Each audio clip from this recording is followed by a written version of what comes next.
नमस्कार. आज आपण एका अशा केसवर नजर टाकणार आहोत जी ऐकून खरंच धक्का बसेल.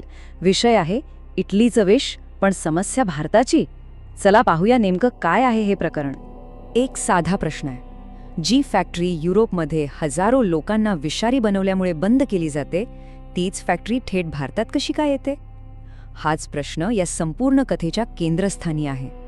तर मग ही गोष्ट सुरू कुठून झाली? चला तिथूनच सुरुवात करूया.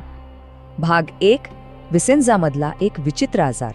इटलीमध्ये विसेन्झा नावाचं एक खूप सुंदर शहर आहे, पण तिथल्या मितेनी नावाच्या एका केमिकल फॅक्टरीमुळे लोकांच्या आयुष्यात एक वादळ आलं. झालं असं की फॅक्टरीच्या आजूबाजूला राहणाऱ्या लोकांना अचानक काहीतरी विचित्र आजार होऊ लागले आणि कोणालाच काही कळेना की हे होतंय तरी काय.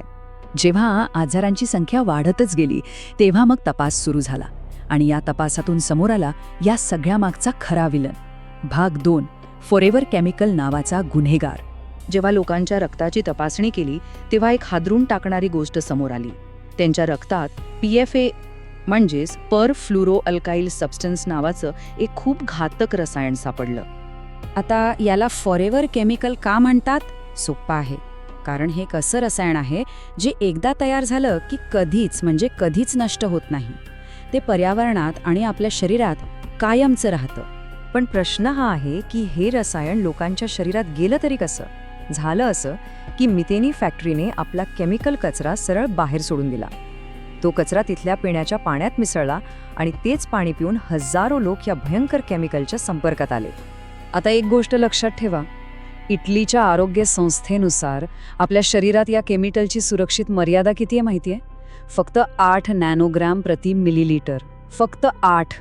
या आकड्यावरूनच धोक्याची कल्पना येते.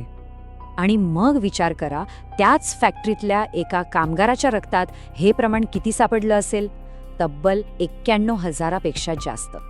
इथे फरक बघा, एका बाजूला आहे 8 पेक्षा कमी असलेली सुरक्षित पातळी आणि दुसऱ्या बाजूला एकाच कामगाराच्या शरीरात सापडलेलं 91,000 पेक्षा जास्त प्रमाण. म्हणजे धोका किती पटींनी मोठा आहे याचा अंदाज येतो. आणि याचा परिणाम फक्त एका व्यक्तीवर नाही झाला. या केमिकल प्रदूषणामुळे त्या भागातल्या जवळपास 3.5 लाख लोकांच्या आरोग्यावर गंभीर परिणाम झाला. आता एवढं मोठं प्रकरण समोर आल्यावर इटलीमध्ये काय झालं असेल?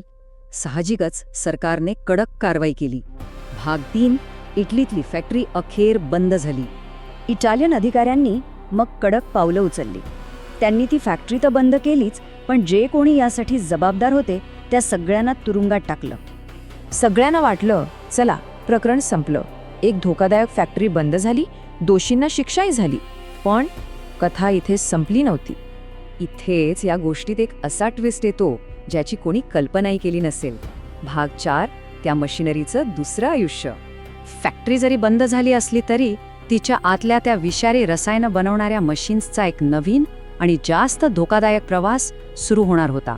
आणि झालं असं की त्या धोकादायक मशीन्स काही नष्ट केल्या नाहीत, उलट त्यांचा चक्क लिलाव करण्यात आला. आणि आश्चर्याची गोष्ट म्हणजे काय की त्यासाठी फक्त एकाच कंपनीने बोली लावली, विवा लाईफ सायन्सेस. आणि ही कंपनी कोणाची आहे? तर लक्ष्मी ऑर्गॅनिक्स या एका मोठ्या भारतीय कंपनी. त्यानंतर त्या सगळ्या मशीन्स मोठ्या मोठ्या कंटेनर्समध्ये पॅक केल्या गेल्या आणि त्यांचा प्रवास सुरू झाला थेट भारताकडे, महाराष्ट्रातल्या रत्नागिरीमध्ये. आणि सगळ्यात धक्कादायक गोष्ट म्हणजे कंपनीने स्वतः हे मान्य केलंय. त्यांचं म्हणणं आहे की आम्ही इटलीमध्ये बनणारी तीच फॉरेव्हर केमिकल्स इथे बनवणार आहोत. पण हे सगळं शक्य कसं झालं? याचं उत्तर मिळतं भारताच्या कायद्यातल्या एका मोठ्या उणिवेमध्ये. भाग 5. भारतातील नियमांची पोकळी. हे ऐकून कदाचित आश्चर्य वाटेल, पण सत्य हेच आहे की भारतात PFA सारख्या केमिकल्सवर नियंत्रण ठेवणारा असा कुठलाही विशिष्ट कायदा किंवा नियमच नाहीये. या सगळ्या माहितीनंतर आपण येतो शेवटच्या आणि सगळ्यात महत्त्वाच्या भागाकडे. भाग 6. सुरक्षेचा प्रश्न. आता प्रश्न हा आहे की जी फॅक्टरी युरोपसाठी इतकी धोकादायक मानली जाते तिला भारतात येऊन काम करण्याची परवानगी मिळतेच कशी?